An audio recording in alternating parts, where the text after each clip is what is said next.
গীতাত শ্ৰীকৃষ্ণই কৈছে, যি হৈছে সেইটো ভালেই হৈছে, যিটো হৈ আছে সেইটো ভালেই হৈ আছে, যিটো হ'ব সেয়াও ভালেই হ'ব। তুমি অতীতৰ কথা ভাবি নিজকে দোষী নাভাবিবা, ভৱিষ্যতক লৈ চিন্তা নকৰিবা, বৰ্তমানটো ভালকৈ অতিবাহিত কৰি যোৱা। বৰ্তমানেই এদিন অতীত হয়, বৰ্তমানটো ঠিকে থাকিলেই ভৱিষ্যত সুন্দৰ হয়। ভিক্ষা দিব নোৱাৰিলে বেয়া ব্যৱহাৰ নকৰিবা, উপকাৰ কৰিব নোৱাৰিলে ক্ষতি নকৰিবা, ভাল পাব নোৱাৰিলে ঘৃণা নকৰিবা। সংসাৰত আহিছা যেতিয়া সংঘৰ্ষ থাকিবই। কৃষ্ণই সকলো পৰিস্থিতিত জীয়াইছে আৰু জিকিছে।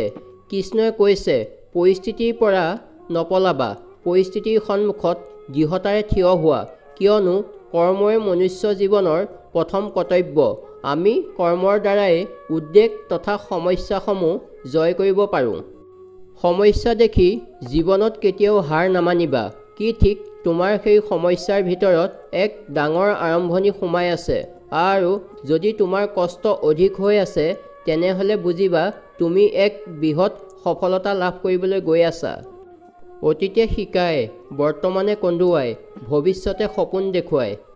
ভগৱানে আমাক শাস্তি নিদিয়ে, শাস্তি আমাক আমাৰ কৰ্মই দিয়ে। সেইবাবে সদায় আমি আমাৰ কৰ্ম ভাবি চিন্তি কৰিব লাগে। ঈশ্বৰে যাক বেছি ভাল পায় তাকেই বেছি পৰীক্ষা লয়।